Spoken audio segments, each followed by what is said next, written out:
இன்னொன்னு நான் அடிக்கோட்டிட்டு காட்ட விரும்புகிறேன். அது 1,35,000 பேருக்கும் நாற்காலிகள் போடப்பட்டிருந்தது. ஒரு நாற்காலி கூட உடையல தம்பி.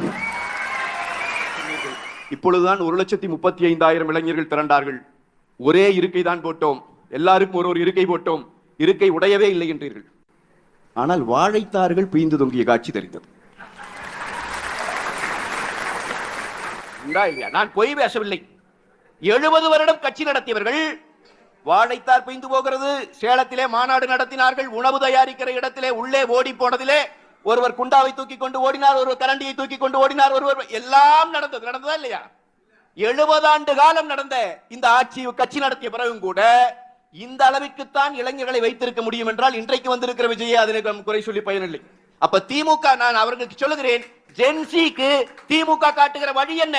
கள்ளக்குறிச்சியில கூட்டம் நடந்தது என்றால் அதே கள்ளக்குறிச்சியில இளைஞர்கள் கலந்து கொண்ட கூட்டத்தினுடைய முடிவில் இளைஞர்களினுடைய மேசை மீது மது போத்தல்கள் வைக்கப்பட்டு அரசியல் கட்சி கூட்டம் நடந்ததா இல்லையா? தமிழ்நாட்டின் வரலாற்றில் அவமான சின்னம் இல்லையா? இது இளைஞர்களுக்கு காட்டப்படுகிற வழியா? அப்ப இந்த இளைஞர்கள் எதை பார்ப்பார்கள்? நான் சொல்லுகிறேன், இன்றைக்கு இருக்கிற இளைஞர்கள், அறிவு சார்ந்த இளைஞர்கள் நிச்சயமாக எதை தேர்ந்தெடுப்பார்கள் தெரியுமா? அவர்கள் கேட்கிற மாற்றம் என்பது தமிழ்நாட்டில் நிகழ்ந்து கொண்டிருக்கிறது. அந்த மாற்றத்தை அவர்கள் விரும்புவார்கள்.